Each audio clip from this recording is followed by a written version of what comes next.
Can you hear me now, Morgan? I hope so.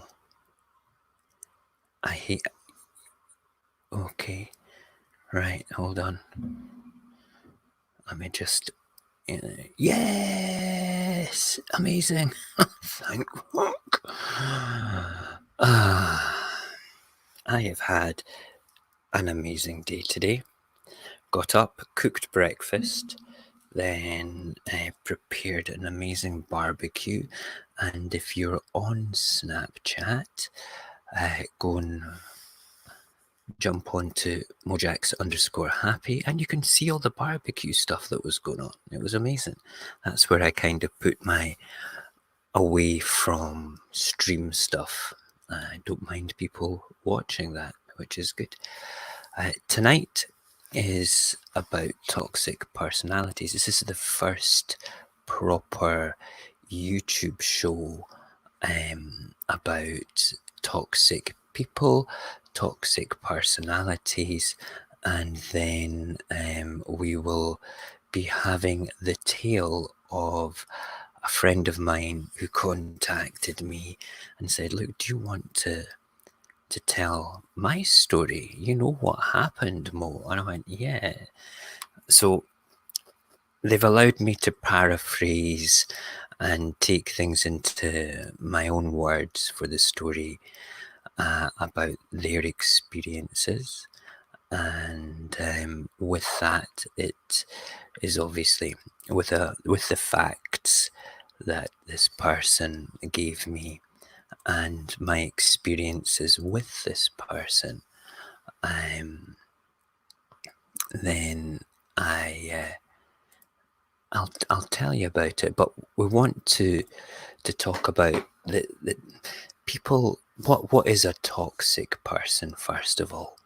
Okay, it's difficult to define because you could be living with one and they might be completely harmless and it's just little things, and you've got a stronger personality that can deal with these things. But there's many people that don't, that you know, it's one of those awful things. Now if you type toxic personalities into Google, you get hundreds of different things. I have been involved with toxic people myself. I've had to deal with toxic relatives. I've had to deal with toxic colleagues and managers, and I've even thought that I was a manipulator and a toxic person myself, while actually being the victim of somebody that was actually toxic in themselves. It is terrible. Morgan, hiya, thank you for saying yes, that you could hear me. If it wasn't for you, I would have probably continued rambling in silence to you. So please tonight, while we're going through this, if you feel upset at any time, in the description of this video, there's 2 links, one for the UK, one for America, that deals with specifically mental health assistance. And I think it's important that these things get put up just in case. It's kind of vital, to be perfectly honest. So we can just dive straight in. What I want to do is talk about what toxic people are like. Okay, the sort of personalities that you will come across, their traits, the things that they do, how to avoid them, and then we will talk about we'll call them victim A or receive. I don't really know what to call them. We'll call them Fred. Okay, we'll call them Fred. I don't want to put real names to them because they're on some of my social media and I don't want to use a name. There was children involved as well, so it's not fair to bring up. But Fred said I can use the story and I can put it in for what I want to do. I'm sorry if I sound a little bit flat just now. I was so enthusiastic about getting on board with you guys today to do this show, and then the laptop kicked me out with regards to the soundboard and things. Totally annoying, to say the least. Which is fine. I can deal with it, though. I can actually deal with it. I'm just trying to bring up my notes just now because I went straight to the stream without bringing up the notes that I wrote. And please just open up and give me my friggin' notes. That's all I want. That's all I want. You see, I work off Word documents on the side of the stream when I can monitor it, you see. And it was the last thing to come up, and I thought, that'll be easy. It's just a Word document. No, I don't want you to open up like that. I want you to open up in the friggin' Word document that I've gave. I swear to God. Anyway, how's your day been? He says, killing time. I hope you've had a good day today, which is good. Right, so, both your parents shady and your in-laws. Maybe it was just a whole generation. Maybe it was. That would make sense. I'm very lucky. My mum's not toxic in the slightest. She's a hard woman and a kind woman. My dad's not toxic. My stepdad's not toxic. My wife's not toxic. None of my kids are toxic. They're all good people. I am very. Have I recovered from Slender? Yeah. We're going to do chapter 2 on Friday. We're definitely doing chapter 2 on Friday. Let the kids go away, and then I might even do 2 more chapters. That's going to be fun. Right, hold on.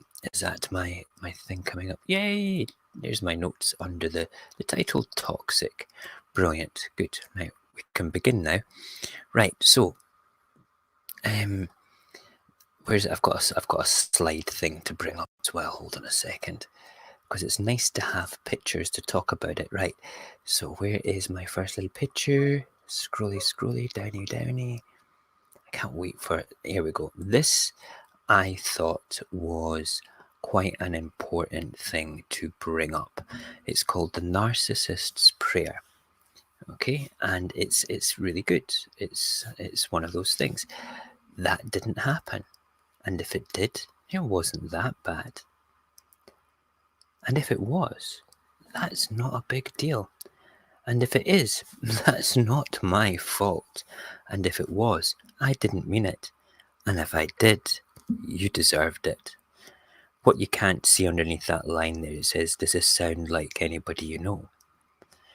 Okay, I think we all are guilty at some point of not listening to people, of putting your point of view forward first. Okay, and we all can be a little guilty of that. But when you look at that, when the blame thing, that little, they have a buffer around themselves, okay, that prevents the blame thing. This is the epitome of the foundation of toxic people. Okay, this is it, being a narcissist. Now, I know narcissists, but they're with a small n, and they're not dangerous. Okay, they're more sort of in love with the sort of ideal of themselves, and that sort of idea of narcissism, not like this particular little piece of poetry prose thing going on. All right, I mean, when you look at that, when I picked that out before, I thought to myself, wow, I really know people like that, and it's very, very scary. Right, so I want to use this as the foundation. I feel that everybody that I know that's been a bit of a poisonous personality, okay, they have always had a depth of dangerous narcissism, because it's always about them. No matter what, it is always about them. Right, so there, you go into Google, and there's hundreds of videos, and lots and lots of different things that say 30 toxic personalities, 7 toxic personalities, etc., etc. And I found one particular article, excuse me, that kind of serves the purpose of um, the, the way that I want to present it to you.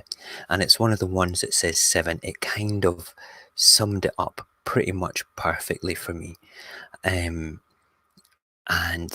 when I read it, it's again, okay, all the explanations say you're this, or you're this, or you're this, or you're this, or you're this.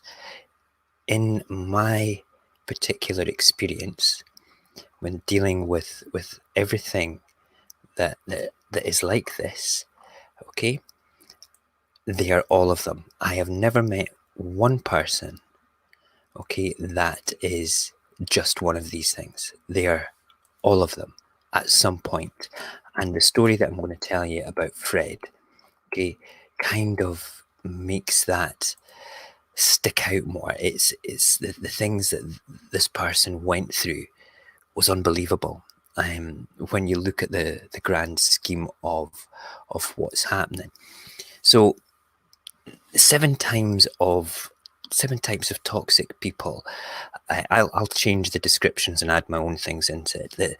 The first one on the list was what they call a controversial narcissist. Now, we've talked about the narcissist prayer there, and that it says, have you ever been talking to someone that constantly interrupts you, doesn't allow you to finish, considers their particular point of view to be far more important than you, than any manner or form?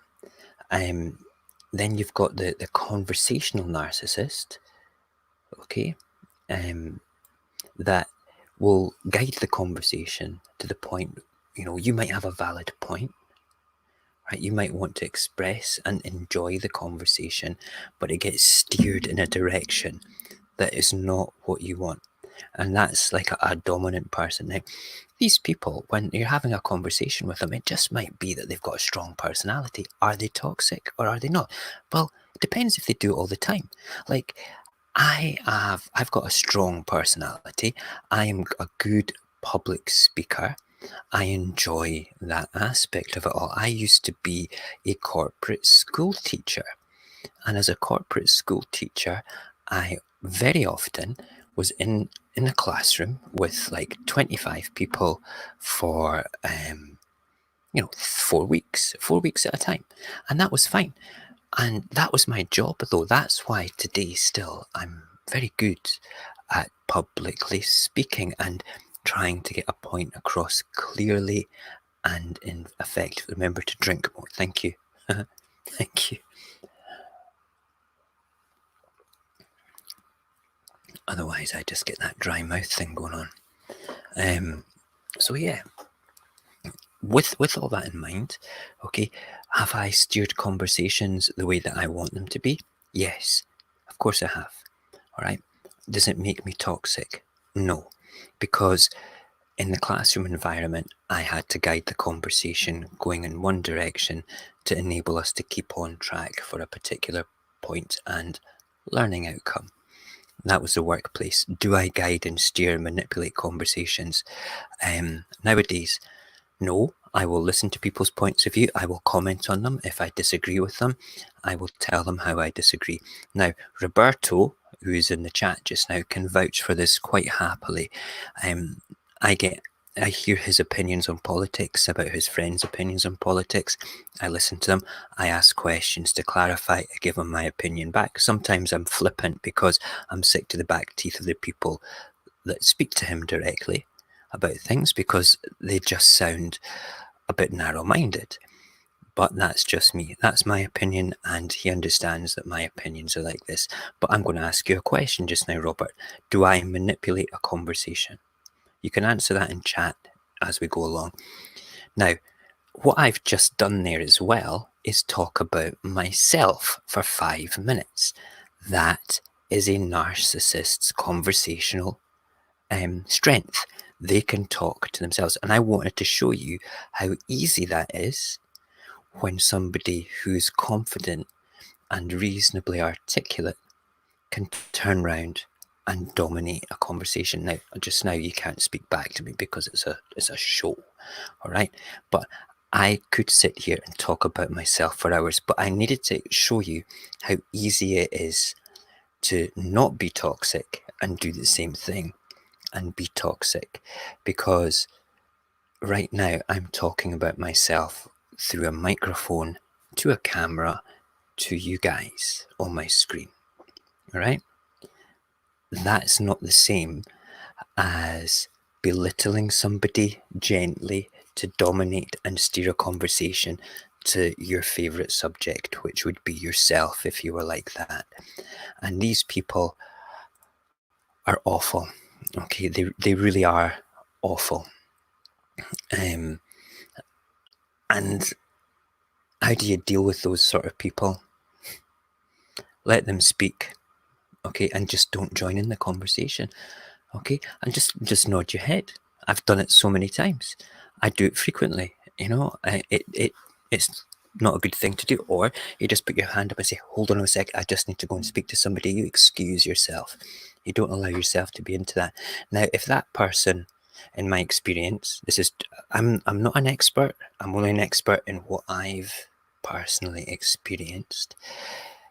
If that particular person is genuinely a bit poisonous, they will follow up and try to continue what they're saying within about 5 or 10 minutes if it's in a social situation, or maybe not. Maybe you've got a friend, okay, like Barry and I, we'll be talking about something and he'll carry on with something, I'll carry on with something, and then I'll listen to him and then I'll bring the conversation back to the point that I need to make. Again, is that toxic? No, it's not. So you can see the perception of these personalities and behaviours is a subtle borderline of being dangerous and playing with other people's personalities and feelings and actually having a chat with your mates. It's a difficult thing, but you have to understand that at the end of the day, it can end up being flattening for you. You know, if you have to do, if it's your partner, your mother, and it's happening all the time, that is a conversational narcissist. You then have it like the controlling personality, you know, someone who wants to take control of everything and everyone around them. Now, I'm going to use the example of a good natural leader. My wife says, I'm a bit of a manipulator. Yes, I am. But what she says is manipulation, I see as charm. Okay? Now, let me explain that, and I'm being the conversational narcissist once again because I'm an expert in myself and I need to give you examples. I don't manipulate people for dangerous reasons. I don't consciously manipulate people for my own benefit. What she sees it as a manipulation is my management technique at work. We have so many rules and regulations in most jobs in the UK that you can't just go up to somebody and say, right, I need you to do this. And if they turn and say, well, no, I'm not working past my time. You know, but I need you to do it. I need you to do it. This is something that you have to do it. If you keep going on, you can be deemed as being a friggin' bully. You know, which is unbelievable. So there's times I know what my team's capable of doing. So I will ask them, what are they doing today? They'll tell me. I'll say, well, I need to get A, B, and C done. And they'll go, oh, I can't do all those things. What are you doing again? You're doing that. Well, I know that only takes 10 minutes. Right, okay. So can you do A, B, and C? No. Well, can you just do A? Yeah, I can definitely get A done. That's not a problem. That's not a problem. Now, I only wanted to get A done, so I've said B and C as well because I know this person and I know they'll turn around and they'll say no to doing things. Regardless whether I'm a manager or not, people will always put up barriers. They don't like to be told to do something. So is that controlling? No, that is positive, it's called, what's the word that we, influencing your colleagues. Okay, that is the buzzword for it, influencing your colleagues. And that, again, is not a bad thing. All right. However, let's go back to my notes. They kind of, people like this, they're almost on a very short fuse. They will just blow up and attack quite quickly. They won't like what you're saying in the slightest, especially if it's not on their train tracks of control. You know, it's terrible. In a relationship, the person smothers you, gives you no breathing room, and constantly nags you until you're in complete alignment with them. So here's an example. All right, my friend Fred, okay, would be doing something. The person that they were with didn't like it. It was against what their way of doing things. We'll use, like, the way that Fred cleaned the house wasn't good enough, no matter what. Belittled, etc. And then basically Fred took the time to do it again the way that their partner wanted it done. Okay, and it was a constant nagging, and he felt like a slave. Now, the funny thing is, Fred's partner never did any of the cleaning, and when Fred's partner went out of their way, they made a big song and dance about it. That's how it's supposed to be done. See, that's what a good job looks like when I do it. That sort of thing. Now, you can imagine that would just eventually put you right down into a difficult self-confidence situation. These people, they feed on emotions and your mental freedom. I think that controlling people are probably the most dangerous people when it comes to doing it. But again, controlling people with their nagging, with their using their perfect example, goes back to being a bit narcissistic again. It always comes back to this dangerous personality. Let's just have a quick look at the chat. I think when it comes to relationships, we're slightly manipulated, our partners, and we may not even realize we're doing. Yeah, I agree. But there's a difference. Okay, there's a difference when, you know, if it's a fun thing, you're playing games, that's cool, right? When you know the sort of, when I'm talking about, you know, can you get me a cup of tea? But when it comes to the toxic side of things, nah. I don't think that a healthy relationship's got any room for a poisonous behavioural person at all. It makes it one-sided. I learned that the hard way personally, and the lady that I'm with now is very clued up on this because she spent time with somebody that was very, very manipulative and exceptionally poisonous. So she's very clued up on it, and we talk about such situations and such circumstances. And I've said to her, says, if you thought that I was manipulating you, would you tell me? And she goes, of course I would. Says, right, have I manipulated before? Not for anything that is bad, and that's not the problem, she said. The problem would be is if you were doing it for nefarious personal reasons. I was like, cool, that's not me. That's so not me, which is a good thing. The next kind of thing is what I call the energy vampire as a whole. They are the sort of people that suck the good out of your life. You know, the sort of person that would turn around and, you know, you go to them, yeah, I've got a new job. I've just been promoted. I'm really excited. Oh, yeah, that's really good. You're going to be shit at that. What? No, you're not a good leader. You're never going to be able. You don't deal well with responsibility. All right, thanks for that. That's a nice thing to say. Wow. Do you know anybody like that?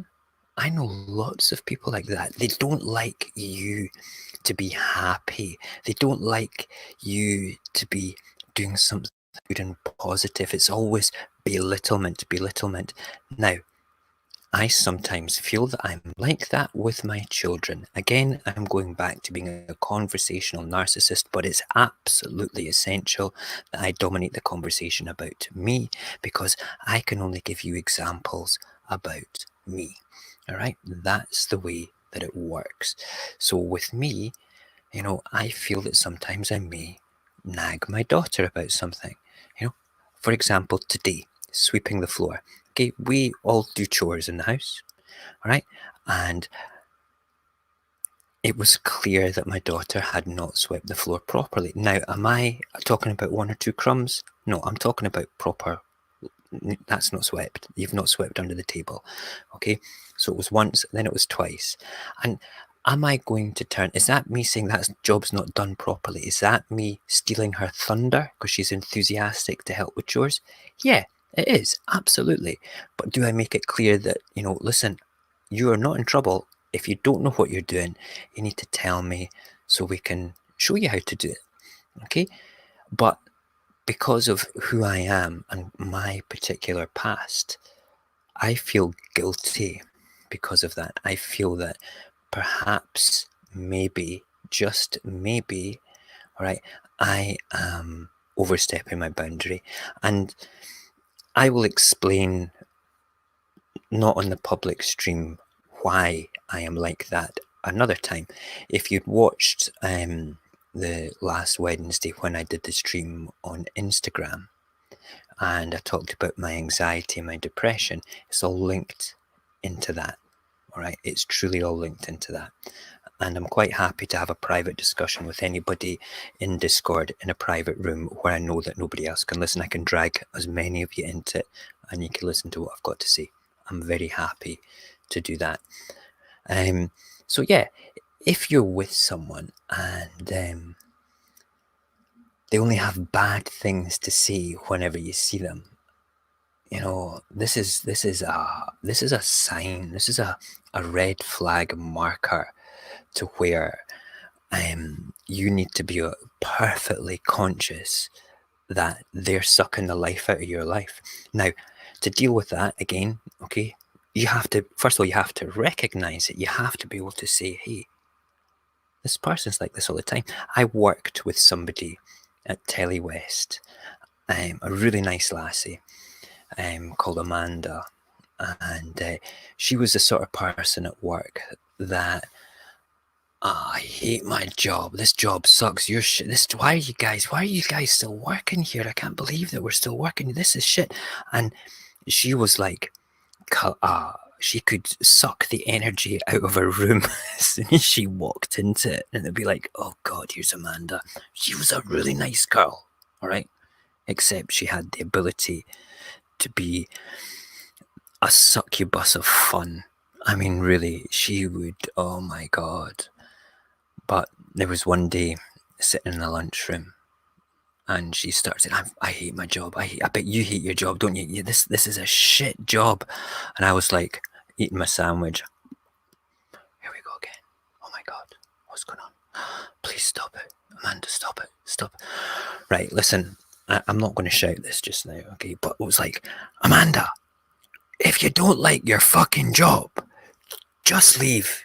I sat back down, continued eating my sandwich, and she was like,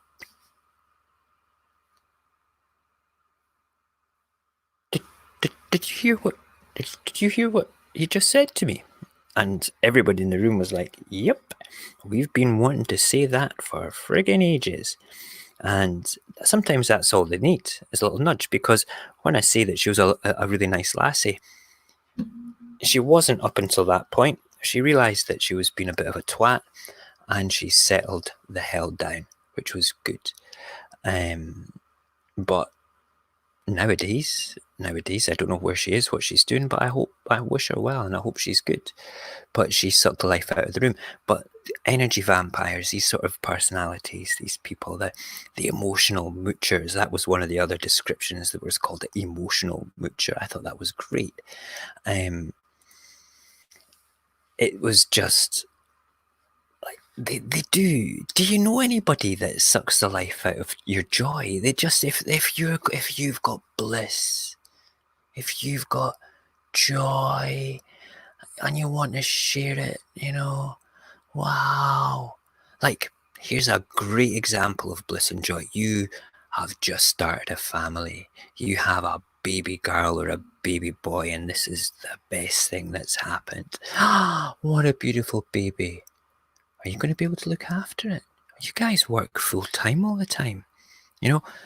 Seeds of doubt, of responsibility, sucking their joy out your life because they can't stand subconsciously thinking that you're happier than them. I hate people like that. My name isn't Mojax Happy for any fun-loving reason. I've been known as Mojax Happy for almost 7 years online. Okay, and there's a whole goddamn reason for that, and that's because I have a tendency to be a glass is more than half full kind of guy. I like my rants, I like my bants, I like all that nonsense, but Mojax happy because he's got a tendency to have a reasonably positive attitude about things. I treat adults like adults and everybody the same way as I would expect to be treated. And that, right now, there is your biggest piece of armor with poisonous personalities, with toxic people. Okay? If they're treating you like an asshole, you can either put up the barriers and walk away, or you can treat them back like an asshole. That might escalate it, but you can do it once. I've done it before. It's sort of like, all right, why do you not let me say what I want to say to a conversational narcissist? It says, that's the third time you've interrupted me. I'm going to let you finish, and then if you could just have the courtesy to let me finish, please. It takes a level of confidence to do that, and a bit of patience with a conversational narcissist, because they might just hold court for 10-15 minutes. But again, that's also happened to me, and it says, when are you getting to the point? They don't like it, and they've got a tendency not to get involved with you as a conversationalist very often because they know that you're stronger than them, right? Or you just do what I said before, put your hand up, say, look, I'm really sorry, I need to go and have a word with so-and-so. And you just excuse yourself from the situation. That's generally the easiest thing. Right, let's have a little look at the... Wow, Morgan, your ex's mum told you that you'd be a shit mother. Bitch, I'm trying to hold that back there. I don't know her, but nobody should ever say that to any new mother, regardless whether or not they're capable of looking after a child or not. That angers the That was all in one breath. That angers the shit out of me. That really does. How dare somebody say that? Not even the most obviously shittest mothers in the world who are genuinely crap at life should be told that they're a shit mother. They're a fucking mother. Wow. I'm sorry, that upsets me, Morgan. It really does. I don't think so. And then the ex abandoned his son at the age of... Wow. I don't understand mums or dads that cut ties with their kids. It's wrong. It's very wrong. I want to tell you guys my story, but I'm like I say, I'm not going to do it on the stream. Happy to set up a podcast evening of private channel chat in Discord to do that. We can do a proper radio apocalypse radio show there one night. Just set up a time, and we'll make sure that it's just us lot in there, and I will tell you. Can't tell you over the public airwaves just now, though. We'll move away from the succubus of fun and the stuff like that, and we'll go to the next one. And this is the facilitator of drama, the drama magnet, the drama queen, the drama king, the person that basically has one problem, gets resolved, and then there's another problem, and then there's another problem. There's another. They're never happy unless there's a problem. They live off the drama, the problems, the nonsense. And I'm going to use one of Fred's examples. In fact, no, I'm not. I'm going to leave that example of Fred until we come to Fred's story. Okay, but the drama magnet, these people, they live for it. If they've got a problem and you give them a solution, they're always glasses, not even half empty. The glass is fucking empty. It's gone. It's smashed to pieces. It's on the floor, and I've cut myself with it, and I've got herpes from somebody's stuff on the floor from that. Somebody spat on me afterwards as well. And then, do you know something? Then there's coronavirus. Oh my god, I can't stand that either. Drama, herpes. I don't know why I said herpes. It just came into my head. Freudian slip. Weird. Can't help it. Bizarre. Anyway, I'm going to put that as a hashtag today. This show was about herpes. I don't know why I said that. It's so strange. Bizarre. I'm going to say it one more time just to get it out of my system. It's there. It's like there. The spelling of it's like right across my glasses. Herpes. Herpes. I know what it is. The drama magnet. It's like a personality herpes that they have, okay? It keeps coming back. No matter what you do, it keeps coming back. That was my subconscious bringing something up there. That's what we'll call them. We'll call it dramatic herpes. And we will...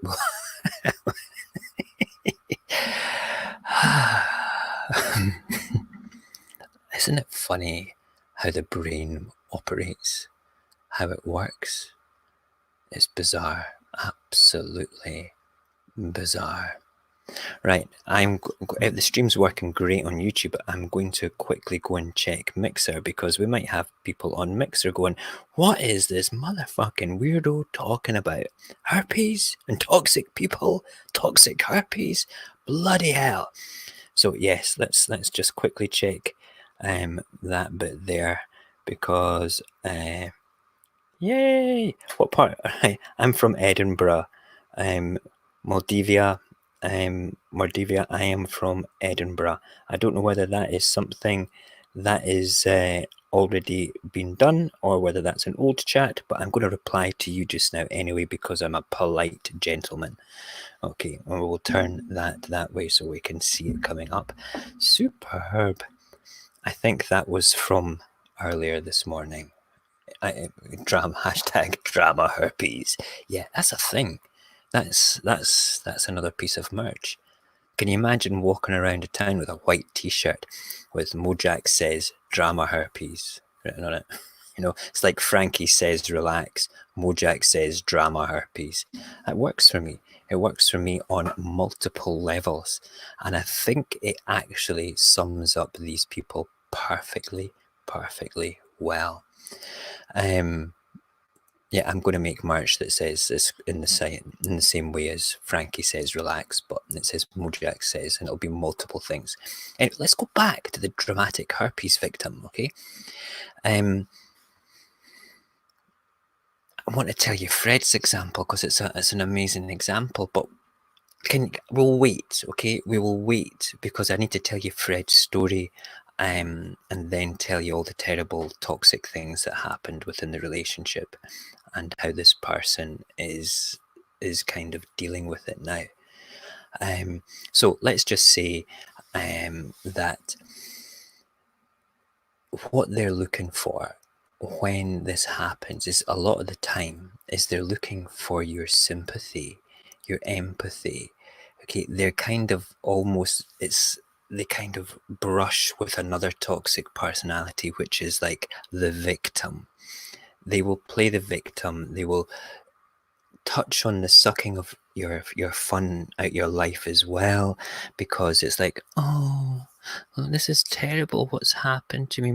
My fingernails fell off.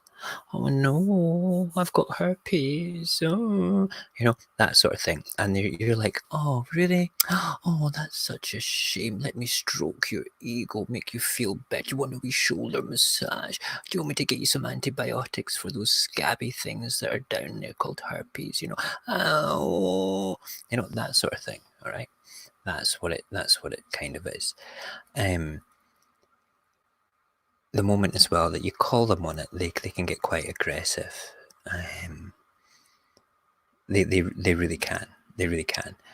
And I think that a drama magnet type person, the drama queen, the drama king, can be just as dangerous as what was the other one? The controlling person, because they kind of control your emotions in an indirect way with using your emotional response to think that you're helping them with kind of a domination thing. You're the dominant male or the dominant female or the dominant asexual, whatever life choices you make. I don't give a shit. You're the dominant person.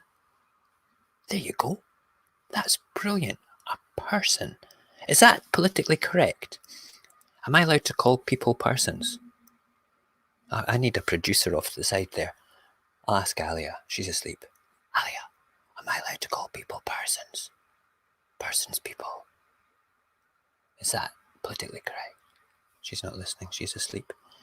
You would happily wear that shirt. Listen, Paxton's been going on about make merch, Dad, make fun t-shirts. You've got great slogans. The other one is going to be hashtag it's a thing, because I like that. It's a thing.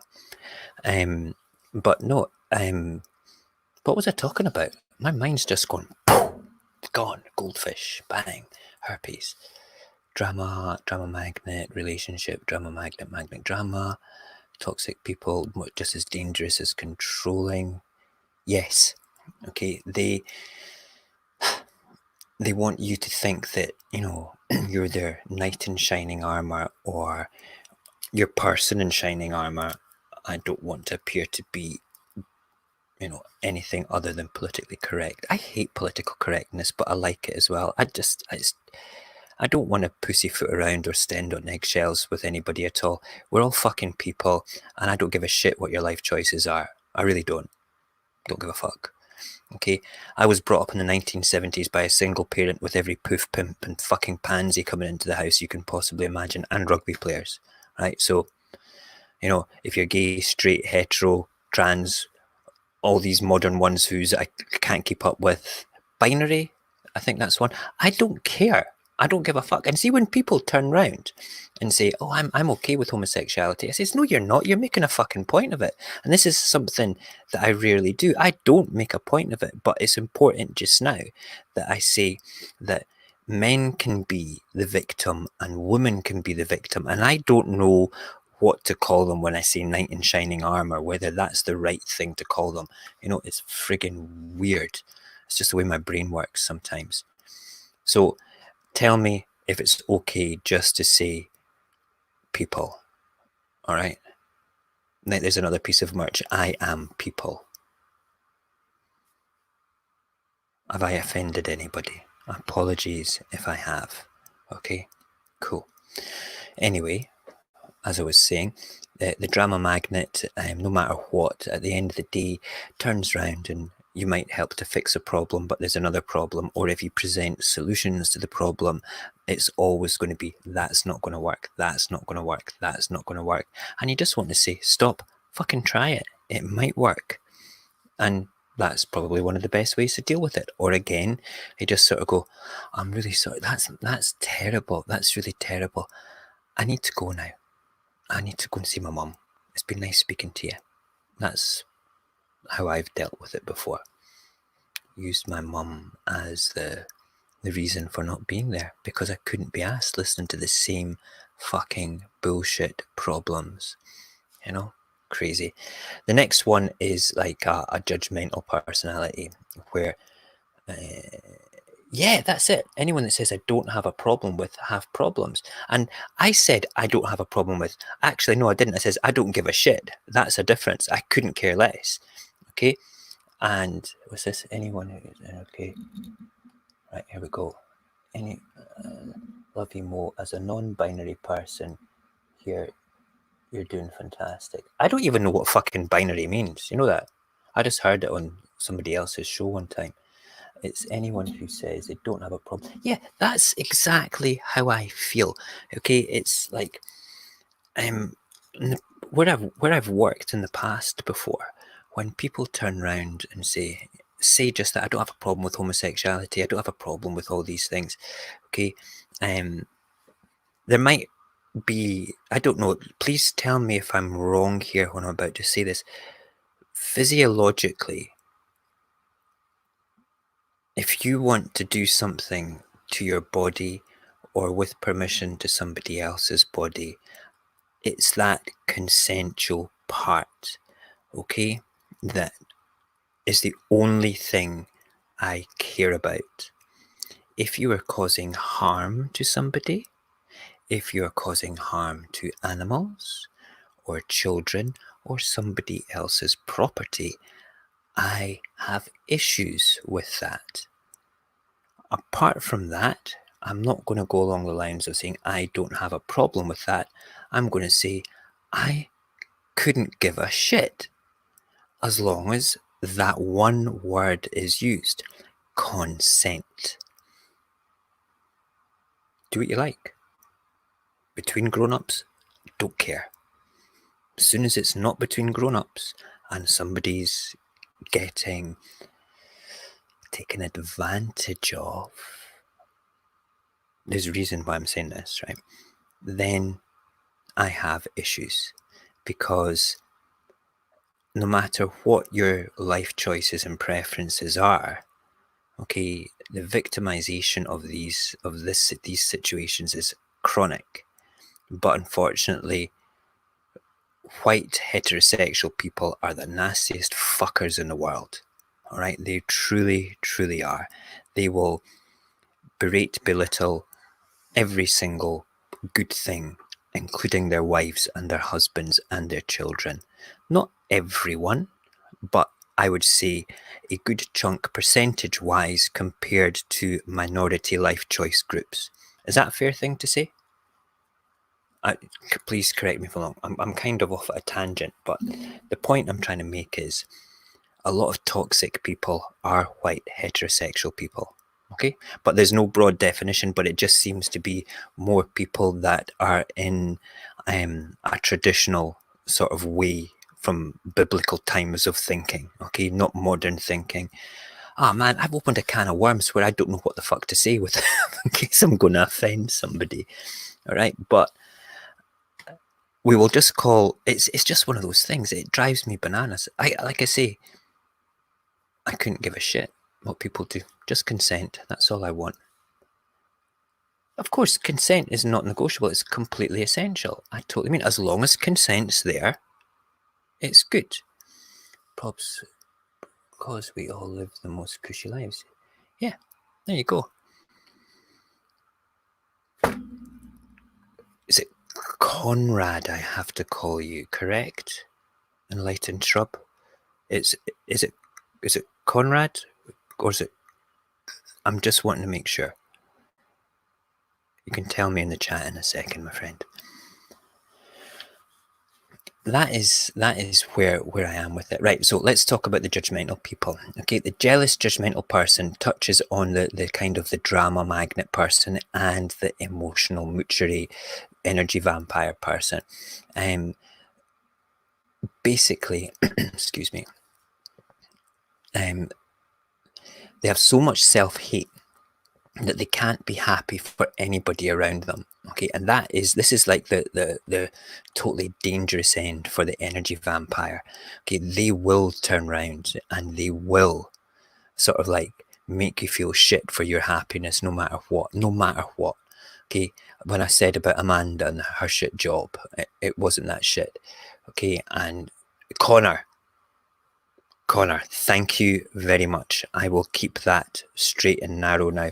It's down in the notes. Once I've remembered a name once, I only forget it another dozen times. So we'll be okay with it. But thank you for reminding me, my friend. I appreciate that. you saw a picture of a bush with a hat and said enlightened shrub. That's cool. I like that as well. That's a great way to pull out your name. I like it very much. Where were we? Yes. So the jealousy that they have, it comes from a deep rooted jealousy, that the judgmental type of person with this, and they will not just suck the joy out of your life, but they will do it behind your back as well. If the jealousy spawned up, it could be that you have a better relationship with your kids than they do. You've got a happier marriage. You've got a better car. It doesn't matter. Okay, you see so-and-so's car, but he can't even afford that. But he's not feeding his kids now because he's bought this big fucking car. That sort of person. Okay, it's almost like a backstabbing, gossipy type thing going on there, you know? I'm running out of coffee. Shocking. But you have to be completely aware of this.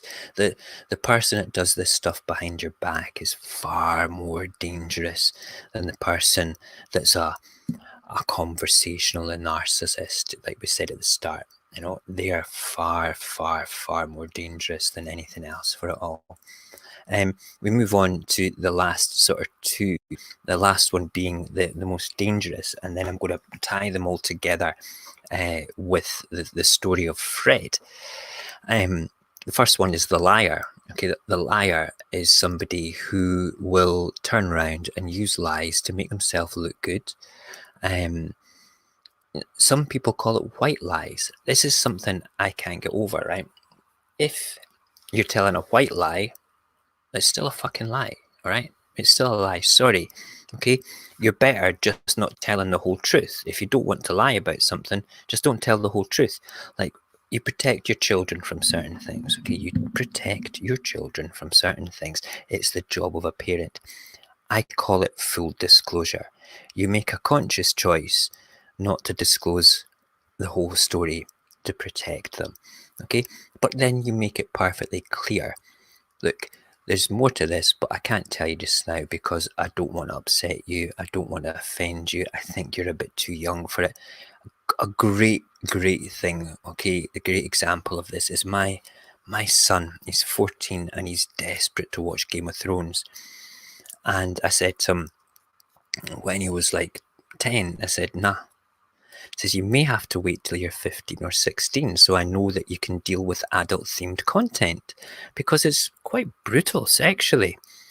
And it's not the blood, gut, gore, and violence. He can deal with that. He plays fucking Xbox.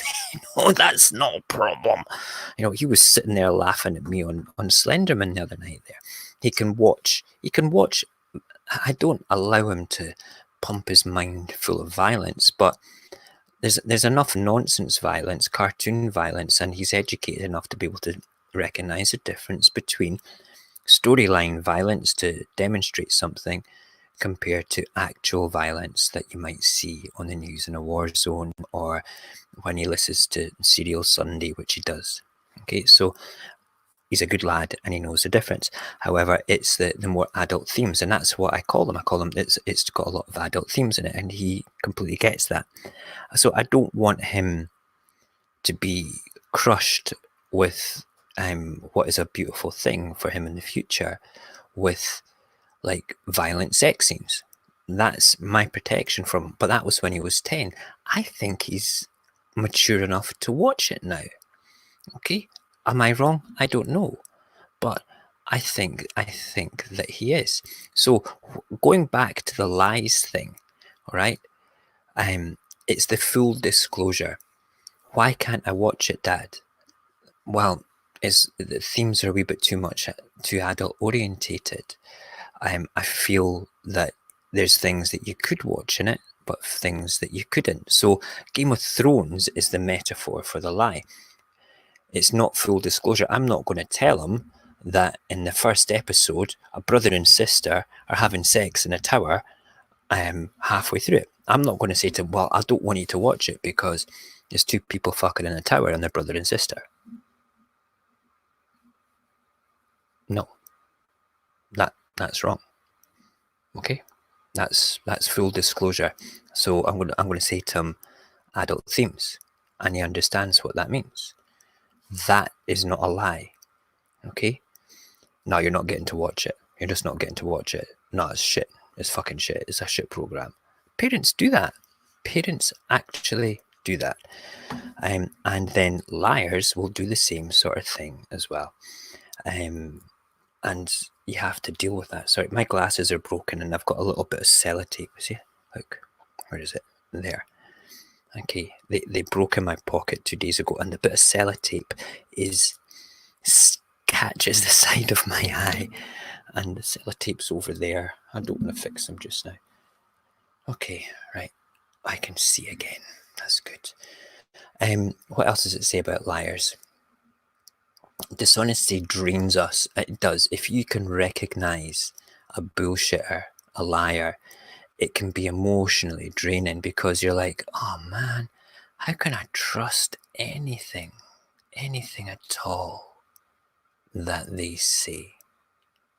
It's shocking. If you end up with your personal little alert system going off, your little alarm bells with somebody that you've caught in a lie in your head a couple of times, you've got every right to be cross and angry with them, or you can just leave them to it. You know, liars are, they're emotionally draining, but they're probably, if they're just a liar and like a bit of a Walter Mitty embellishing on stories like, yes, I heard that you've been to the moon, good sir. I've actually been twice. You know, the first time I went there, it was like, you know, shut up, don't care. Okay, if you catch somebody in a lie and they're more Walter Mitty and they're not dangerous, just let them get on with it. It's not worth your time infusing your pissed offness upon them, because it's creating drama. It's creating drama and conflict in itself, and that is something I avoid like the plague. And we'll come on to that before I tell you Fred's story.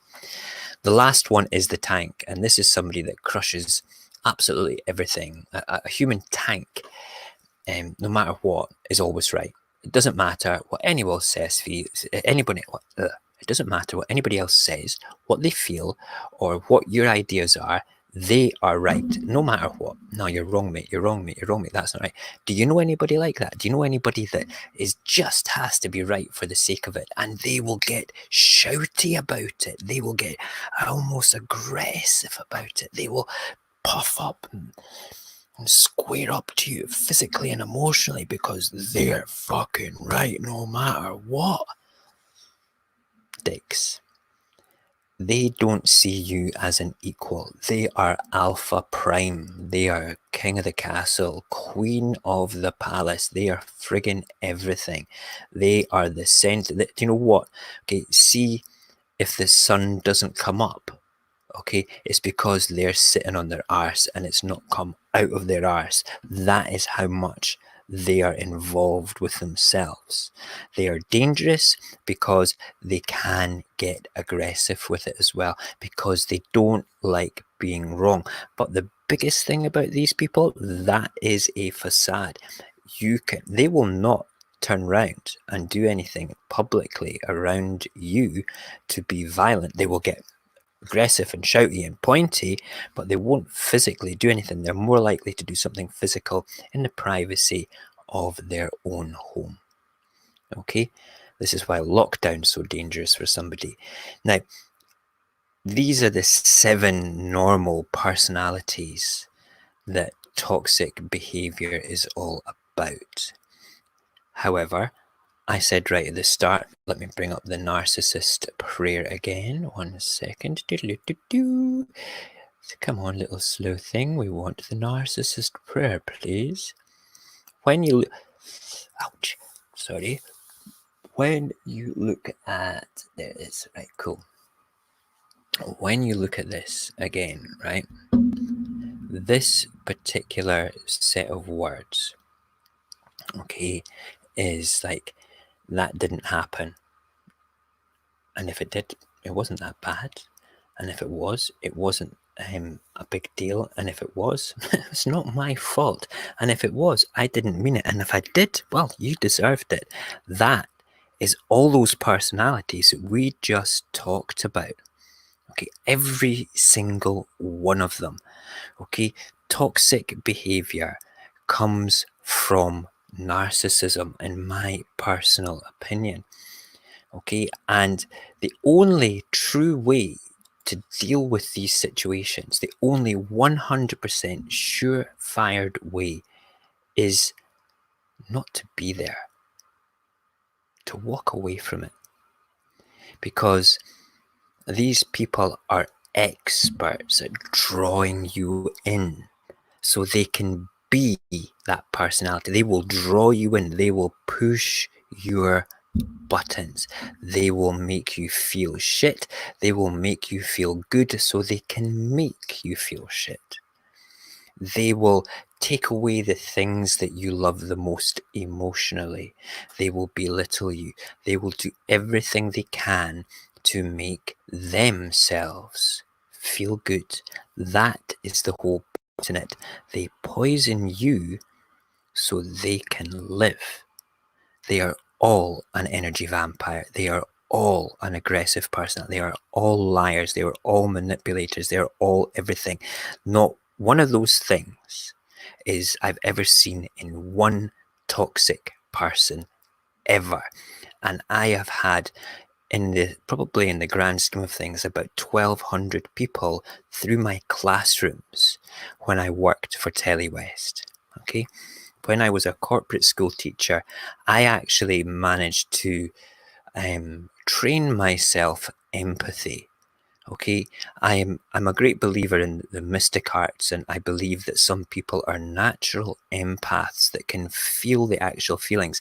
Well, I learned to feel feelings through micro expressions of people to see if they were learning, so I understood how they learned, so I could understand them as people better, and I became quite good at it. You know, it was one of those things, and as a result of all that, I came across so many different personalities and so many different sort of like good personalities and dangerous personalities. And I could recognize that greatly, greatly. But then I had the issue with anxiety and depression, and it kind of couldn't have actually been used at all. So my advice, if you come across people like this, if you feed them what they want, they will keep making you feel the same way. You need to stop feeding them as quickly as you can. You need to stop doing it. And it is so difficult. How many times have you argued back because you feel it necessary? How many times have you done it to save face? Okay, the only times I argue now is for my children. You want to do something? Go ahead, right? Like I say, just use that word consent and I'm happy. Don't use it, then we've got a problem. But you do something with my children, like emotionally, not physically, and we're not talking about abuse or anything, but we're talking about other things, right? That's wrong. Okay, I will stand up and argue with that, and I will throw things to feed at you all the time. All the time. Good evening, Equilibrium. I hope you're well. That is my take on toxic people. And the thing is, the human condition, this whole show I'm doing on a Wednesday, well, this is the foundation for it all, because some people end up with anxiety, some people end up with depression because of other people's behaviours. And it's important that we have this foundation that we can refer back to in the future for other things. But not only the things which can be very upsetting, but the positive things as well. Because the people that find the strength to pull themselves out of issues, that still might have that slow-moving glacier of mental illness at the back of their minds, that it's a massive weight and it moves slowly, but they can always stay ahead of it, okay? And that's cool. They know it's there, but they could stay ahead of it. If that's the case and they're happy now, it has to be encouraged. It has to be encouraged. Right, let me tell you about Fred. Okay.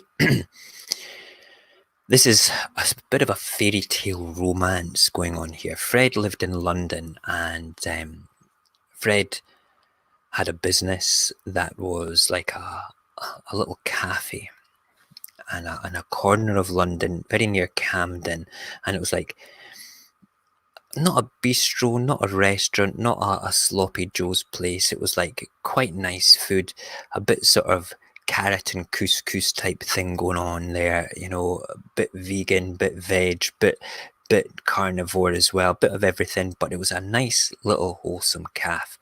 Okay, and Fred ended up in a relationship with a member of the team there, and Fred was maybe 8 or 9 years older than this person, and Fred was also around about maybe 25, 26. So that is I'm finding it very difficult to try and keep the roles asexual here just now. Okay, Fred is a boy, and he's a boy that was manipulated and fucked over by his partner. I can't beat around the bush about this because it makes me angry. Okay, because I was going to tell this nice story, but I can't tell this nicely. So I know that Fred's going to watch this back. He's deliberately not going to come into the stream, okay, because he doesn't want to hear what I feel about it. So, mate, I'm sorry, I can't beat around the bush and tell a nice story about this. It's really not nice at all. They met, they fell in love. Okay, Fred's partner had a bit of a dominating mother that was pretty shit to her, to be perfectly honest. And long and short of it, she ended up moving in with Fred, and they thought they would live happily ever after. Okay, it was a very whirlwind romance going on, but they got on really well. They worked well together. They took the business and they pushed the business forward. They did outside catering as a result of Fred's girlfriend and stuff, as well as stuff in the cafe. It was all really positive, really good times going on, really, really good time. And you can't help but think, wow, that it seemed to be, you know, like something going on that was just a beautiful thing. You looked at them and you think, wow, they're an amazing couple. You know, they've got everything going on for them. They've got a business. They've got they ended up with a like renting a nice little house somewhere, which worked really well for them. And yeah, so everything was cool. You know, what more could you actually want? You know, you're with the person that you kind of love. You work as a team, you know, and everything's cool. They were making money, and unfortunately, recession hit, and then we had austerity, and people weren't spending the same sort of things for outside catering anymore.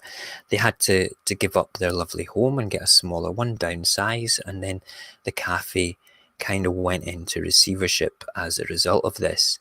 And they had to get what I call a regular job, when you work for somebody else as opposed to working for yourself.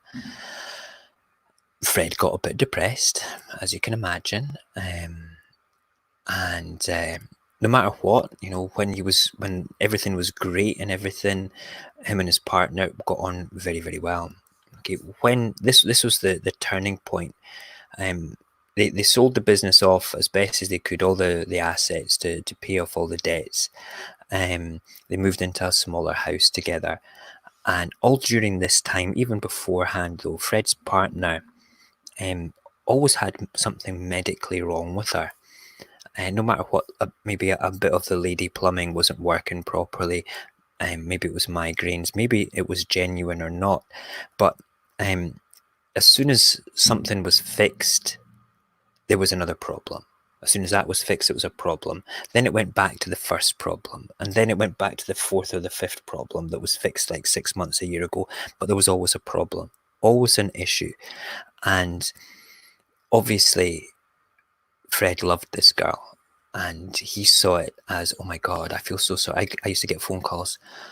She's not well. I don't think that, you know, we're ever going to be able to have children, because it's a problem, you know, with with her fertility stuff, they say that, you know, it's like really bad ovarian cysts, and she might not be able to get pregnant, you know. And I was like, oh man, I was sucked in. That's terrible. What can they do? But you know, that's what you do when you're friends with people. You listen to them. You know, you listen to them. And I listened, and I was horrified to thinking that Fred, who always wanted to be a dad, was with the girl, the love of his life, was fine. Didn't think that that was a toxic behaviour going on there, you know. They, you know, with the depression, they were looking for jobs. He was finding it difficult to get a job, but eventually got one, and she got one as well. They were both working, and they ended up, like I say, in a smaller house, better downsize, and they got a dog as well. That was Fred's suggestion. Say, look, if we're going to have problem having kids, let's get a dog just now, you know, take our mind off it, you know. And they loved, well, he loved this dog. He adored this dog. I think it was a retriever. And they carried on as best as they could. When Fred got the job, his partner was like, you know, how much money is it? And it was like, well, that's not that much. We're not going to be able to live off that. That's shocking, you know. But the rent was being paid. There was food in the cupboard, and they got to occasionally go to a restaurant or have a beer. Meanwhile, again, all the medical things was going on, all right? It was causing a bit of friction because every time she went to the doctors, she'd come back and it would be a blame game for anything that was going on. The house isn't clean enough. You didn't get the right food. Today you promised that we would be making this for dinner tonight. Very dominant, very belittling. And the amount of times that I got a phone call from Fred saying, oh, man, I'm just on my way out to the shops just now. I can't believe it. You know, we were supposed to have fish tonight, and I completely forgot. And I'm like, what? You're going out to buy fish? It's like 8 o'clock at night. Where you get? I'm going to Sainsbury's. Why? What have you got? Why? I started to have little alarm bells ringing. Why? This was happening quite often. Then, out of the blue, doctor said, can't. You're going to find it so difficult to have children. It was a sincere ovarian cyst thing. That was the thing that was going on. And the cysts were affecting her monthly cycle. However, 3 weeks later, almost to the day after we had the conversation that we're not going to have any children at all, she fell pregnant. Amazing. Okay. This led to a bit of joy in their life, and baby came. It was a difficult pregnancy. It was a difficult birth. Fred was there. Fred helped. Fred became kind of like primary carer. Everything was going on was really, really good. He was really a hands-on dad. He was great. Okay. Fathering technique was belittled. He was put down, but he had his joy, but the joy was sucked out of him when the baby was asleep. You could have changed the nappy better. Why didn't you? That nappy was on for far too long. You should have done that. And she never lifted a hand at all. So I started getting phone calls of like, oh man, I'm feeling really low just now. I don't know what to do. I can't seem to do anything right. You know, I'm working very hard at work. I come back, I'm cleaning the house, I'm washing the baby's clothes. Sometimes the baby's, you know, dirty. I'm a bit worried. Am I doing the right thing, Mo? And I'm like, wow. Not for me to say, buddy. Not for me to say. It was just one of those things. So, again, they move on. The baby is now 2.5, and constant menstrual cycle issues after that, difficult birth, constant belittling, started to take it out on the dog. This is your fucking dog, take it for a walk. I can't believe we got this fucking dog. That sort of attitude, okay, all the time. Fred is still bending over backwards for this woman. And they end up having daughter number 2. Okay, The arguments continued, the belittling continued. It was another difficult birth. Was his partner having a good time or a bad time with it? I think she was a bit mixed up. I think that she had a bit of an issue with not having the same amount of money, and that became apparent because she said, look, I'll go back to work. I will go back to work and do the work thing if you fancy looking after the house and the kids and go part-time. He agreed to it, no problem at all. Okay, there wasn't an issue there whatsoever. And he did everything right to the best of his ability. Dinner was always cooked and ready, and kids would be ready for her when she came back from work, all clean, spend some time with, everything like this. But even though she was working full time, she would also say, do you have any money? I need to borrow £20. And then next day come back with new shoes. Even though he was working part-time, Fred was paying all the bills and had very little money for himself. It's supposed to be a joint thing. His partner was going out more, enjoying life more, kind of neglected, and then still making him feel shit. If he went out with one of his friends for a drink, if he said, I'll be back about 9 o'clock, if he was back at 9:30, it'd be, where the fuck have you been, etc., etc. Even if he texted, it was always aggressive, always sucking the joy, always doing this. And when she went out, I'll be back by 10, pitching up at 12 o'clock. He'd challenge her in a positive way. I was really worried about you. I texted you a couple of times. Yeah, you're going to have to stop texting me. I don't like your controlling attitude. Wow. So yeah, it just got shocking. It got terrible. The baby number 3. Okay, another girl. 3 girls now. Everything's cool.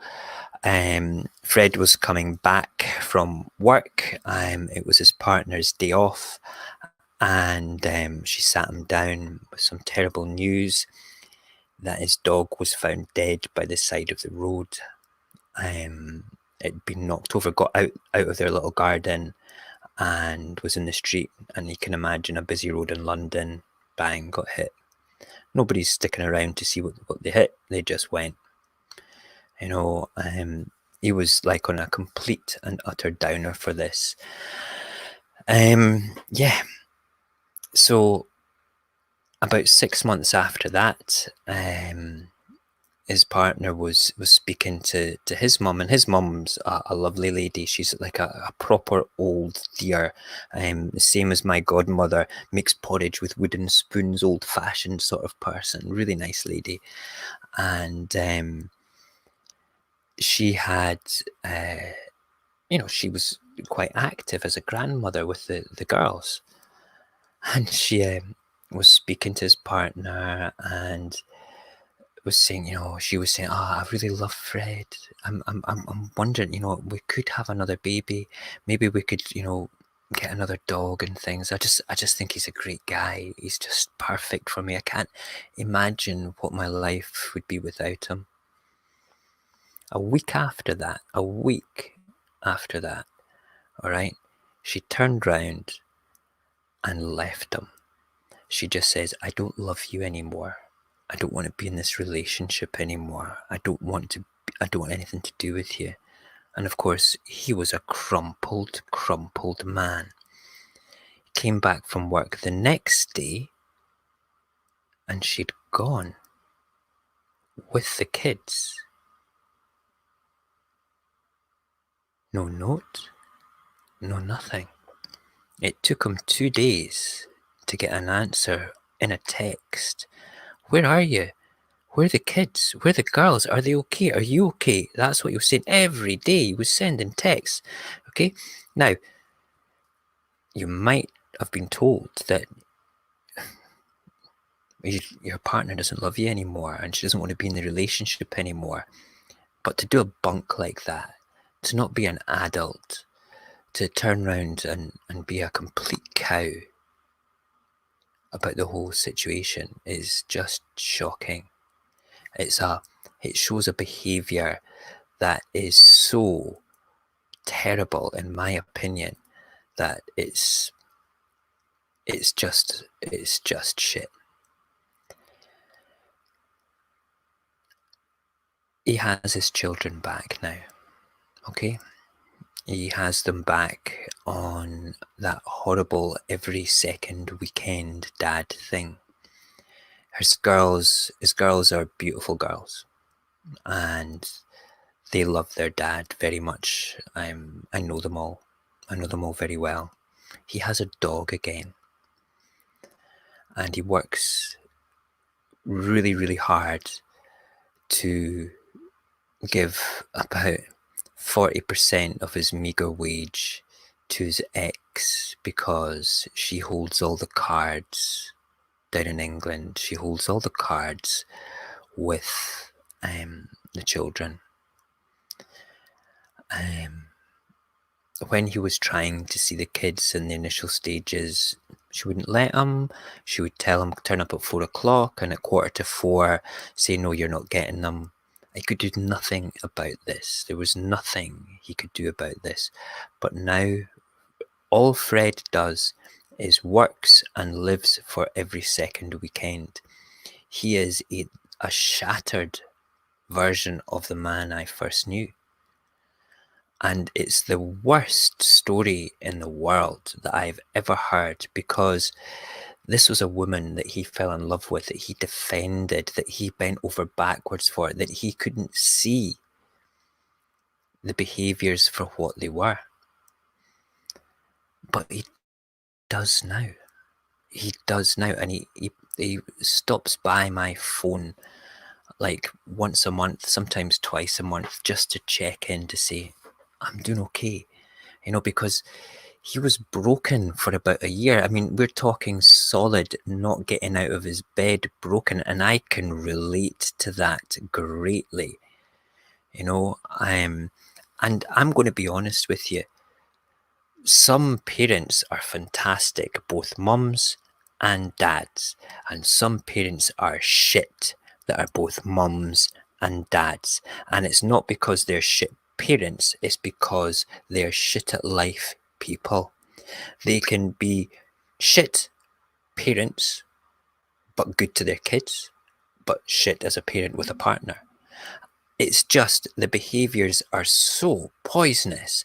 And what it boiled down to, this is my opinion, and I hope Fred's partner, whose name I will never mention, and Fred's obviously not the real name of my mate either, okay?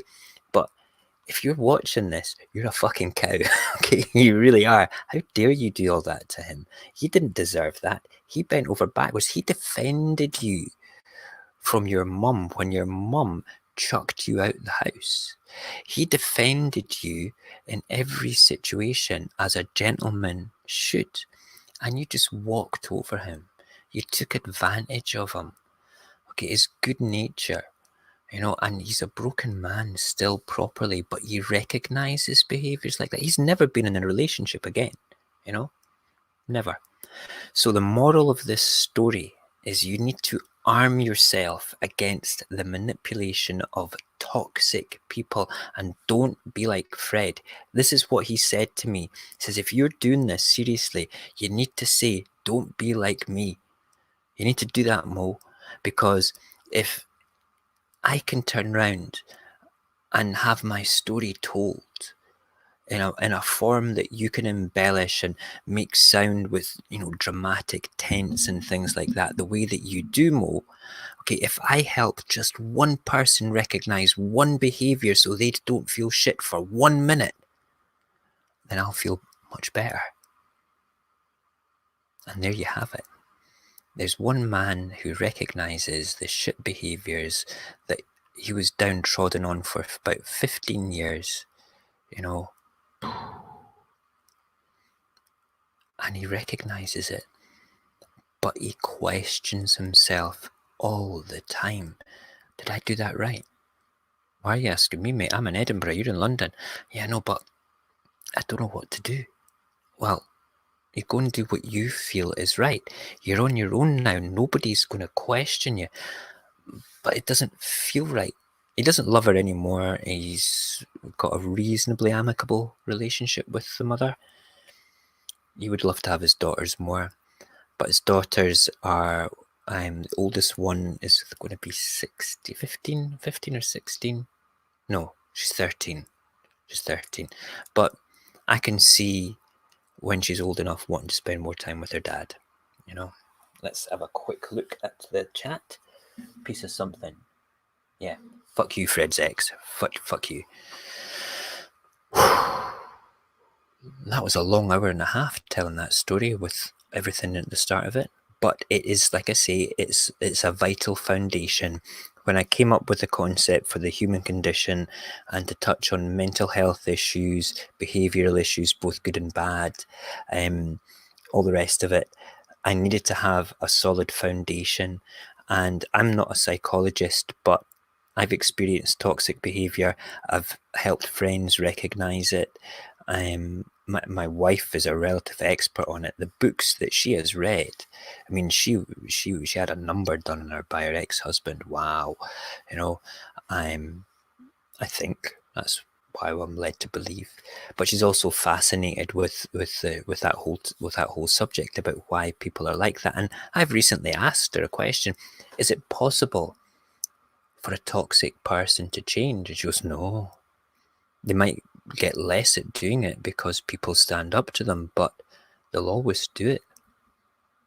And some people are born that way, she said. And I went, shut up. They're not born that way. It's got to be a social thing. Babies are born without original sin. He says, yes, but they're born that way to receive it. You know, that's the way it is. Right. How are you? Did you enjoy Slenderman last night if you watched it? When I died, I shit my pants. It was awful. Awful. But awfully good fun as well. I think it's time to finish. It's 12:20. I can't believe it. I'm looking at the clock behind me. It's 12:20. That's crazy. Okay, listen, you guys have been great tonight. Thank you very much for letting me ramble on about my simplistic version of toxic behaviours and my perception of it, and then Fred's story as well. It's a tough old one, but it had to be told so I can continue with what I want to do with this particular thing. I've got a couple of people that I'm trying to convince to come on. I've actually got a psychologist that I want to bring on.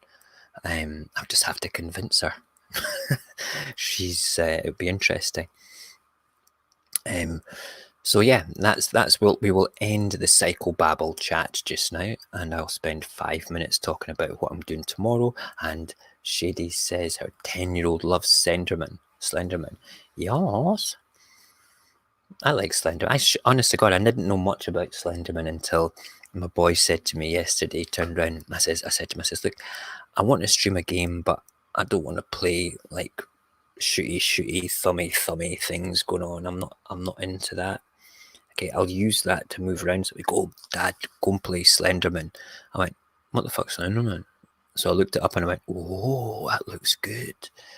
Is it scary? Yes. Right, okay. So we played it. I got through the first chapter. I managed not to die. And then the arse end of the internet kicked out of my house quite happily. And I lost the stream, went back into it, and quite rapidly got hunted down by Slenderman and had the biggest jump scare of my life.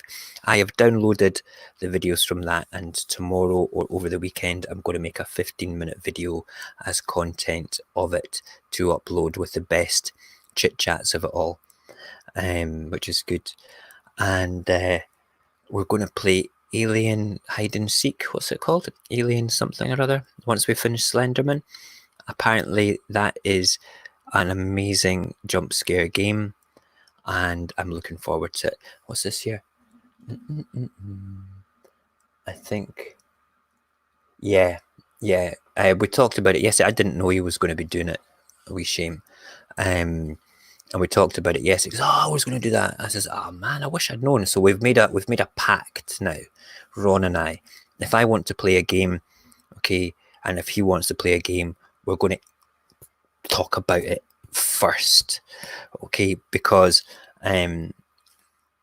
basically we didn't talk about it until after I put the things up on Instagram that saying that I was going to do it, and I was like, "Oh man, I've gone and bought the game. You know, it was Paxton that said to play it. I never known." You know, but he said he doesn't want to play the Alien game, because I'm not going to say why. Because yeah, there was a nah. There's nah. Nah, I'm not going to say it. It was a fun time when we were both young and involving aliens, which was funny. And we had a good laugh about it yesterday when we were talking on the phone about it all. But yeah, he's a good guy, my brother. I like it. I didn't want to be. Okay, hold on. I'm just. But oh god, it's so slow to go back. I'm sure I saw. Yes, you played FNAF earlier in VR. You absolutely shat yourself. I don't think I'd want to play any horror game in VR ever. Ever. That would be totally scary. Totally scary. Right, I'm just catching up with chat. Yeah. Okay, cool. VR can be quite scary, yeah. I think it's the way that games will go. For certain ones, I'm waiting for the day that my son comes back with some sort of like wooden gun type thing and a VR helmet to play all his first person shooters, you know, but crazy. But I don't think I could do a horror game in VR at all. I think that would be the worst thing for me. I'd have a heart attack, absolute heart attack. But I would like to see it. I would like to maybe experience 10 minutes of it so I could say that I've done it. So it would be easy to say, hey, I've done that. Never doing it again, but I've done it. It's like parachuting. I've done it. I'll never do it again, but I've done it. You know, crazy. All right. I'm going to play the outro because one of my problems with technology earlier on today was that it didn't want to work properly at all with any of the videos that I've got on this piece of software. So I'm actually going to play the same bit of music that I played at the start of the stream. So hopefully this will work. Let me just find the outro. And I'll be back tomorrow as well, about 6:30 in the morning with morning coffee. Well, morning show, early show now is what it's called. Weather, porridge, and poems as well. And then tomorrow night for the Covid Chronicles, a wee catch up of the politics of the coronavirus. And then we will have open mic night on Friday. And then after open mic night, I'll be setting up the stream to do chapter 2 of Slenderman. And the kids won't be here, so I won't have them shouting and making me jump either, which is good. But we'll be doing that. And yeah, I look forward to hanging out with you guys in the morning if you make it. And if not, tomorrow night if you can make it. It'll be cool. Thank you for watching. I'm going to go and have a whiskey now. Poor Fred. Take care.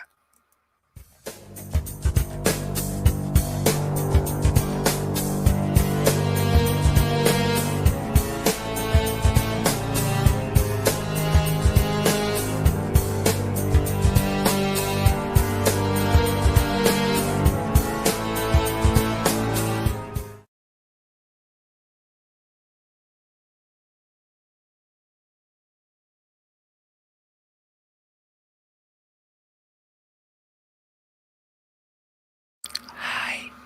You thought I'd gone, but I like to speak to you through my new microphone. Oh, hi. Hi.